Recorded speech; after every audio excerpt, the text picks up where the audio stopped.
Malamang po mga kababayan, ipagmamalaki na naman po ng mga DDS, mga Boss G Pamoser, nako, yung nagawa at sumusuporta sa kanilang tatay, mga bossing. Eto ho, ipakita ko na agad sa inyo. Anak ng tinapa. Kilala nyo po, mga bossing, si General Aladin. Ay, nako, mga kababayan. For sure po, aangasan, yayabangan na naman po tayo ng mga DDS dahil po sa balitang ito. General Aladin, mga bossing, nag-send ng premium oil sa Davao. Nung isang araw ho, mga kababayan, ay naku, nakabili daw po ang mga DDS, nakabili daw po ang Davao ng langis. Saan po? Doon daw po sa bandang ilalim ng Pilipinas. Nakalimutan ko pangalan eh. Sa Bonay. Eto po, nakasuporta po ang bansang Wadia, mga Boss G Pamoser, sa mga DDS, sa mga taga Davao. Ano po sabi dito? General Aladin, send premium oil to Davao. Priority oil para sa mga loyal Duterte supporter. Naku po, yari.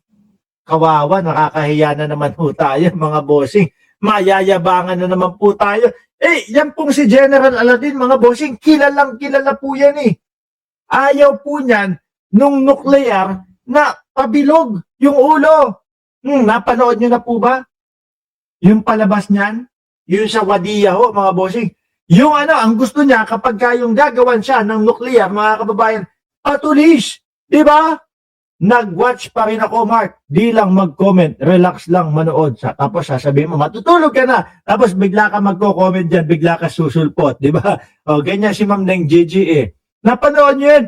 Anong ginagawa ni Borat dyan? Hindi. Alam ko, iba to eh. Iba. Aladin's Premium Oil direct to Davao para sa tunay naniniwala. Loyalist priority lane daw. Walang pila, walang presyo. Iba talaga mga DDS, Malupit ho, mga bossing, ang mga DDS. Sabi ni Kung Yang Live, cooking time habang manonood kay Sir Mark. Eto pa, hindi lang po Wadia, mga bossing. Idagdag na po natin ito. Hindi ko lang kilala kung sino ito. Sumusuporta din po kay dating Pangulong Duterte. ICC Insider Judge Ambautukan. Ang pangalan niya. Sino nag-invento nito?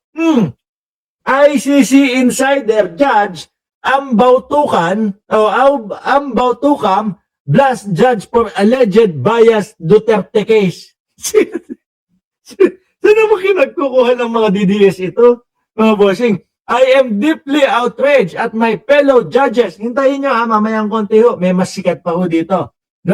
Madaming eto, sige. Since nandiyan kayo at alam ko, marami sa inyo gobilam, ay bahala na kayo kung ano pagkakaintindi nyo at kung ano ang ibig sabihin ng gobilam. Since madami naman sa inyo, ang nakakakilala dito, papahulaan ko, sino yung susunod na susuporta kay dating Pangulong Duterte pagkatapos nitong picture na ito? Hulaan nyo dyan sa comment section. Tuloy. I am deeply outraged at my fellow judges hindi ko naman yata nakita itong hinayupak na to bilang judge doon sa ICC. May ganito. Bias and complete disregard of Rules 34 and the so-called basic netorere, netorere rights for former President Rodrigo Duterte. Sasabihin na naman po ng mga DDS naku, tingnan mo, pati yung judge naiinis na. Di ba, Ma'am Marge? Eto pa, nako, eto. Alam niyo po, eto, napakadaming oil ho nito, mga bossing. Di ba, Shiro Kansaki? Kilalang kilala ho yan, Shiro Kansaki. Napakadaming oil nito, mga kababayan. A humble gift from Nigeria to deliver 69,420 barrels of DD oil monthly for Duterte's birthday daw ho. Biruin nyo ho yan, mga kababayan. Ano yun? Yung sa loob ng bahay nito, libo-libo pong mga baby oil ang mga nakikita. Sino ngayon ang magsasabi na walang pakinabang ang dating Pangulong Duterte at walang sumusuporta sa mga DDS, mga kababayan? Sino ba, Mark, susunod na magtatanggol kay Digong? Ayan, sadali na po, lumabas agad yun. Nakita nyo agad. No, ito pong si Prince Olowu Dede Seyan Kum, Nigerian Crown Prince. Pero kamukha ho ni, ni Didi, kamukha ho ni PDD, mga kababayan. Sabi ni Sir Archie Beroya, inginang yan, babahain na sila ng oil sa Davao. Baby oil pa ho, mga bossing. Di ba? At ito pa, ang pinakasikat to, dito sa grupo, ang dami ho talaga. Ang daming kumakamay kay dating Pangulong Duterte. Ang daming umahanga, ang daming sumusuporta kay dating Pangulong Duterte.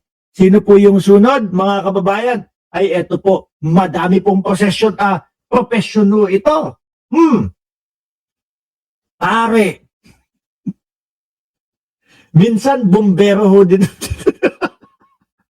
Ngayon pare, minsan bumbero, minsan judge, minsan engineer, madami. Minsan ho, tubero, mga kababayan, ang profesyon nito. Sino po yan? Si Cardinal Juan Pecados. Bakit ito naman pangalan nito? Sabi dito, the International Criminal Court has treated my friend, former President Rodrigo Duterte in an inhumane and unjust manners. Naku, napakabait po nitong tao na ito, mga kababayan. Ayan. Wala pong kasinsin yan, mga bossing. No? Ang palayaw po niyan, Johnny. Pero yan po yata yung tao na walang kasinsin o walang mali-mali, mga kababayan. Ayan, di ba? Hayop talaga ang mga sumusuporta kay dating Pangulo. Sabi ni Sir Danilo Espejo, pinakukumpisal na si Duterte para sa susunod na hatol. Sa totoo lang, tatanungin ko kayo, sino dito yung mga palagiang nakikita at palagi ang napapanood? Ito pong si Cardinal. Tanungin ko nga kayo, saan nyo madalas mapanood si Cardinal, mga bossing? No? Sana huli na, sana huli na naman ang fake news, boss, lalo na yung about sa oil, para sa lahat ng oil ay maangkat ng gobyerno, hindi nasusuplayan ang Davao. Ito pakawala ng mga DDS ito eh. Madami na naman daw silang oil eh. Isama mo na yung DD oil pa. Di ba? Di ko siya kilala. Kunyang life, kunyari ka pa. Sabi ni Legaspi, ngayon ko lang yan nakita. Ay, tanungin niyo si Chi, tanungin niyo si Sir Archie Beroya, tanungin mo si Shiro Kansaki. Lahat po, yung mga yan na nabanggit ko, panigurado po ako. Kilala itong si Cardinal Sin. Cardinal Johnny Sins. Mga bossing. Cardinal Juan Pecados pala, Bishop and Ordinaries of Netherlands. Alisin na natin yan.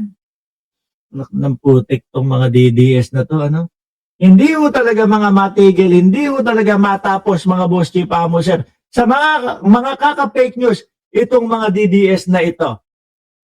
Paulit-ulit to, kahit na kung sino-sino yung mga pinagkukuha nila, mga kababayan, para lang i-fake news doon sa mga kapwa nila, mga uto-uto ho. Di ba?